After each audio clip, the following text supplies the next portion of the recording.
আলহামদুলিল্লাহ আমাদের ভাই আজকে আলহামদুলিল্লাহ তার নোটারি তার কাগজপত্র সব আমরা চেক করে দেখেছি। তার পরিচয় এবং তার নামটুকু আমরা বলবো, তার ডিস্ট্রিক্ট আমরা এই মুহূর্তে জানাতে চাচ্ছি না। তার নাম হচ্ছে বিধানচন্দ্র বর্মন, পিতা শ্রী বীরেন্দ্রনাথ বর্মন, মাতা শ্রীমতী পূর্ণিমা রানী। তো এই ছেলেটা আলহামদুলিল্লাহ সুস্থ স্বাভাবিক এবং সে দিনকে পছন্দ করে, ইসলামকে পছন্দ করে। আলহামদুলিল্লাহ যত ধরনের এভিডেভিট এবং যে সকল কাজ সেইগুলো তার পছন্দ মতো উকিলের মাধ্যমে আলহামদুলিল্লাহ সেগুলো সম্পন্ন করা হয়েছে। সে আশা পোষণ করছে যে সাইফুল্লাহ ভাই আপনার হাত দিয়ে, এবং তার বন্ধুরা আশা পোষণ করছে যে আপনার হাতে সে শাহাদা পাঠ করবে।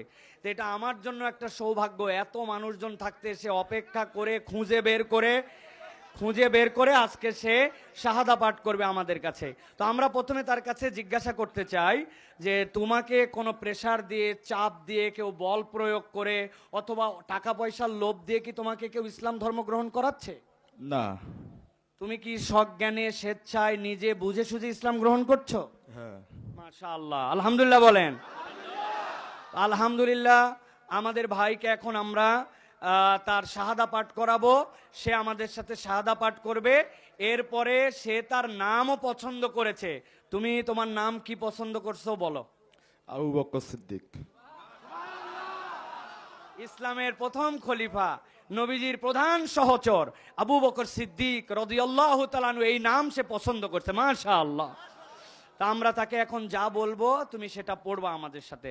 বলো আশহাদু আশহাদু আল্লাহ আল্লাহ ইলাহা ইলাহা ইল্লাল্লাহু ইল্লাল্লাহু ওয়াহদাহু ওয়াহদাহু লা শারীকা লা লাহু শারীকা লাহু ওয়া আশহাদু ওয়া আশহাদু আন্না মুহাম্মাদান আবদুহু ওয়া রাসূলুহু ওয়া রাসূলুহু। আল্লাহু আকবার, তাকবীর। বলো আমি সাক্ষ্য দিচ্ছি, সাক্ষ্য দিচ্ছি আল্লাহ ছাড়া কোনো ইলাহ নাই, মালিক নাই, খালিক নাই, রব নাই। আমি আরো সাক্ষ্য দিচ্ছি মুহাম্মদ সাল্লাল্লাহু আলাইহি সাল্লাম তার বান্দা এবং রাসূল। আল্লাহু আকবার। আল্লাহ রাব্বুল আমিন তাকে এখন নিষ্পাপ অতীতের সব গুনাহ আল্লাহ তার মাফ করে দিয়েছে। তুমি আমাদের সকলের জন্য দোয়া করো, আল্লাহ আমার সকল ভাইকে গুনাহ খাতা মাফ করে যেন আমাদেরকে জান্নাতের পথে কবুল করেন। বলো আমিন আমিন, আল্লাহুম্মা আমিন, আল্লাহুম্মা আমিন। মাশাআল্লাহ। এখন আমরা ইনশাআল্লাহ আমাদের এই আবু বকরের জন্য আমাদের অনেক দায়িত্ব আছে। আমরা আবু বকরকে অন্যান্য মুসলিমের মতো ভিক্ষুক মুসলিম বানাবো না।